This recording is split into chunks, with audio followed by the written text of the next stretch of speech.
we will now be talking about trade-offs. Mm. Then let's start with your trade-off. Okay. Founders are so used to the survival mode hustle.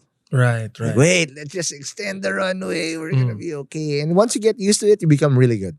You feel like there's no curveball that can get thrown at you that will not shock you until you realize there's always a curveball that will get thrown at you that you don't know how to settle with. Yeah. And as a Series C founder, what are the things that you are now battling with? Because there's always going to be something that will not allow you to sleep. Yeah. The stress is just going to be there. And like what they said, more money, more problems. Yeah. What are those for you now? I think for us, when we went to this tech winter, which I guess we're still in, no one was handing out the rules of the game. No. Figure it out. Figure it out. That's the problem, right? In Series A, Series B, Series C, the goalpost was quite clear. Yeah. Like you hit this certain milestone. This is how we're gonna value you. This is sort of the comparison, etc. Blah blah blah. Now, walang ganun. So, I don't know how to sort of balance out aggression versus sustainability, or conservative versus aggressive. No one's telling me where the line is. Wow. And so you don't know if you're starving the organization, you're nurturing the organization, and you just sort of talk with your co-founder. Sometimes you ask your investors, but I guess they're also trying to sort out. Yeah, they have no idea too. Yeah, diba? So that's tough because how can you give clarity to your team if you don't have it? If you yourself are lost. Yes. So, ang maganda lang dun, and I really have amazing co-founders. We realize na maybe we should just not care about the investor at all. Meaning, if we don't know what they're telling us right now, let's switch off that lens and say, we have a business. Run it like it's Let's run it. a business. Diba? And we have this much money. Let's see how much value we can create with the money that we've been given. Diba? That was a big one. Pero syempre, hirap kasi you talk to a VC, they're gonna say, this is what's important. Profit's important. Correct. Then you show profit story. Then they say, we're not growing as fast. Then you sort of do it, right? We've been in situations where in a span of a week, we've given the team 3 directions. Oh my God. Diba? And I really feel for them. And kasi kami nangangapa eh. Right. So we're trying to sort of do the best, diba? And the problem with these things is, when you're running an organization that is fairly large, it's hard to take some decisions back. Yeah. Right? Because it's like 23 provinces. Like you change something because you're trying to go after something. Then you realize, okay, sige, ano pala tayo, scale back tayo. Kasi nababaliw yung mga tao. So, and wala kang masasabi kundi, sorry. Internally, you look like the biggest idiot in the world. Yeah. As a founder. Like, that happens so many times to us. Right. How do you repair that? Wala. As in, I always champion vulnerability. Na as long as, like, just before this call, this episode is airing, there's some issue that we're facing na I felt like could have been prevented. Okay. Pero I have to remind, like, I was gonna lose my cool na, but I've reminded myself na, it's a mistake. And this is something that we need to embrace. So, and I've made mistakes in the past, and these guys are still with me. So, ganun lang. Right. Parang vulnerability, no choice. And I learned na pag mas transparent ka sa team mo na explain mo yung thought process. We thought this is the direction we're gonna go. And we fucked up. And we changed it and we don't even know why we're changing it. We just think this is sort of a better one. And that's it. And you'll also see who are the people that are there for it. Meaning, so they'll say, okay, I get it. Diba? There's buy-in. Eh. But the people who simply don't want to deal with that, they're gonna leave. And for me, it's also okay. Yeah. Because what people always have to remember, regardless of the size of the startup, is that it's a constant experimentation exercise. Yes. There is no handbook. This is not a franchise company that you'll be given a handbook for you to just do from page 1 Yeah. to page 100. It's always on the search for something, and it's always uncharted territory Yeah. every Yeah. time. For sure. So that's one. And then second is I'm not able to really control na my replies. What do you mean? So parang I'm not Devil ER came out? no replies in the sense that I'm I'm not as accessible, right? Ah. Not just to employees, to partners, to truckers. Diba? Our very very first trucker partners, I would have lunch with them monthly, ganyan, diba? And then you're introducing squeeze programs. You're introducing efficiencies. They think we've just become so big that we don't care about their profit anymore, and we're squeezing every single Yeah. penny, diba? And centavo. And before we were like a little bit loose on that. So there's also this thing that Growsari CEO. Wala nang pakialam Yabang. yan, yabang. Mm. You know, but ano na yan, dati they used to treat us like we're partners, now we're just suppliers. Which is obviously not true, di ba? Yeah. But how do you take sort of everyone in this journey? So that to me is a struggle na how do I sort of create a familial Right. atmosphere And pa you still rin. have 24 hours a day, unfortunately. In one body. That's all you could do. Right? Diba? Just so like for us, similar in PNA, Podcast Network Asia. The very first 5 to 10, probably 50 shows, we had a very community-driven approach. Yes.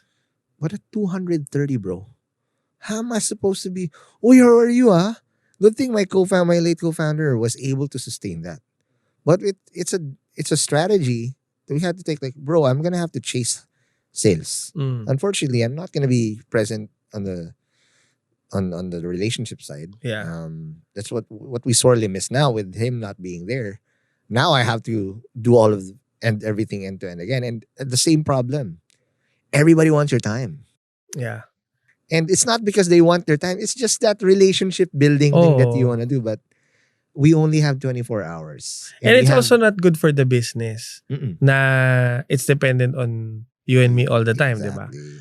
diba? Nakatawa nga, I was reading the other day this article that Wavemaker, one of our investors, nicely did for us. Yeah, Paul.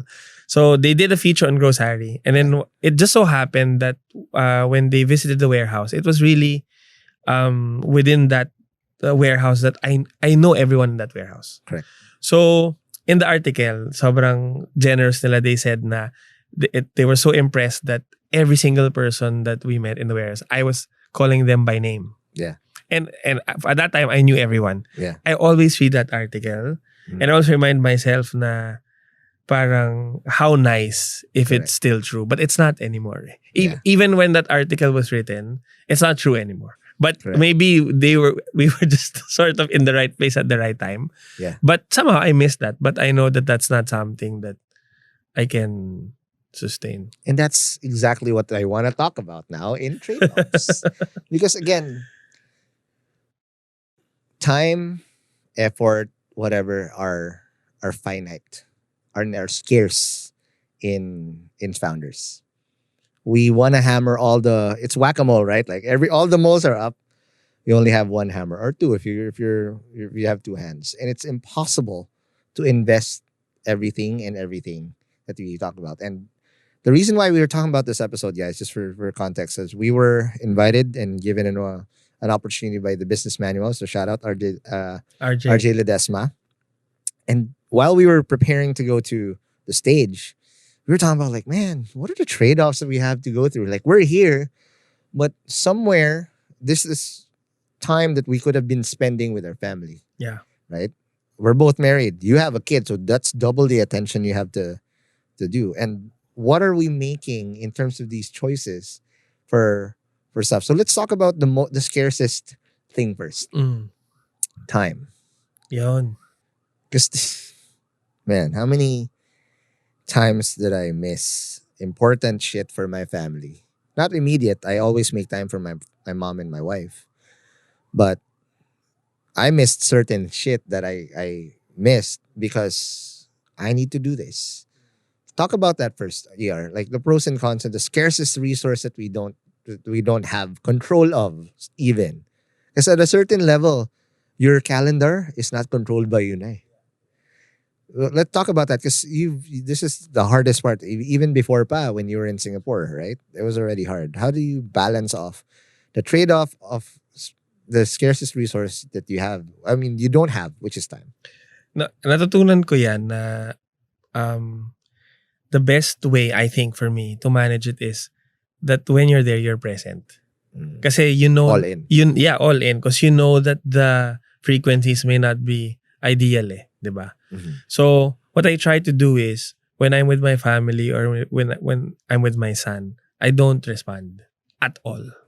Hard stop. Okay. But I realize it also works even when you're at work. That let's say when you're in a meeting and you're replying to messages, the meeting is also less effective. Yeah. Right? What I had to give up was I'm sure people don't tell me this, but I'm sure I have a perception that I don't reply. Yeah. But that's sort of what I needed to do. Na when you tell me that this is my schedule, I have to be physically present there, and I cannot have a virtual discussion elsewhere. Got it. Right? So, and then you just sort of try and make do with it. Catch up. Ganon, di ba? So, for me, it's, I try to protect post-dinner kulitan with my baby. Yep. And then, usually Sundays with the wife. Got it. No, but, okay. I'm pretty sure there was a struggle part of this before you came up with the structure. For sure. What did you almost lose with this struggle for a very scarce resource with this time? Because there are days where 8 hours just isn't enough in a startup.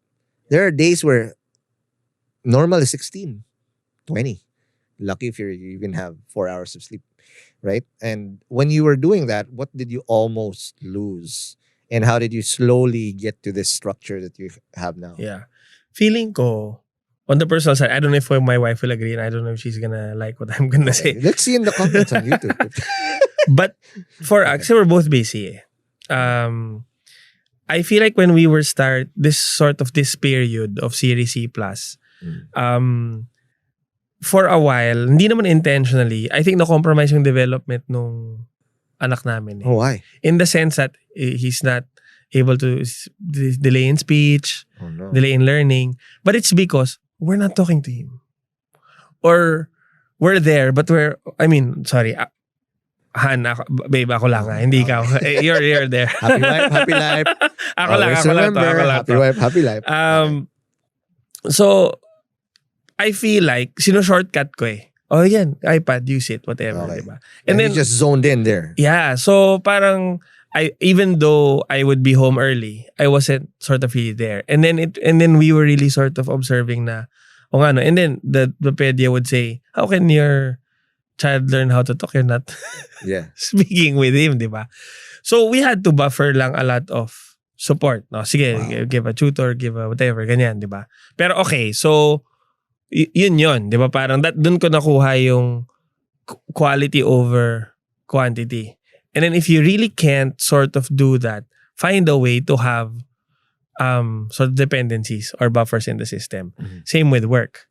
I realized na when I'm sort of gaining dependence on this person, when that person leaves, patay. Diba? Or when that person is sick or whatever. Yeah. So, I've started to so there are situations where yun na-realize ko na saan ba ako nasa-stress? Nasa-stress ako if no one picks up the ball. No one picks up the ball because that person supposed to pick up the ball is doing sort of something else, and I have to sort of cover that, right? So, it's important that while you love your one downs, you also have to work with your one downs to have a plan for their one downs. Correct. And honestly, they love it. Because when you ask them, who among your people in your team you think can replace you? Wow. And how do we groom that person? Got it. And it's two-way, diba? So, kasi if they're able to groom that person, that means they're also ready for the next step. Yeah. And you can now just be a chairman. Yes. and spend as much time in Medyo wherever. malayo pa yung chairman. But But it's a little, you just have to sort of push the discussion around. Saan ba ako dependent? Kasi sometimes what people do, and it took me a while also, and I'm not an expert on this, na pag, okay, this person is a rock, ignore ko na yan. Okay na siya eh. And then I move to the other problems. Diba? Then this rock resigns. Then you're rock bottom. oh my God, you are dead. So yun. So it's sort of like try and force the succession. Thank you so much for watching Hustleshare on YouTube. If you like this video, please don't forget to like, comment, and subscribe to this channel to get more content like this. And to get the full audio episodes of Hustleshare and Founders Only, subscribe to our podcasts at Spotify, Apple Podcasts, or wherever you get your podcasts.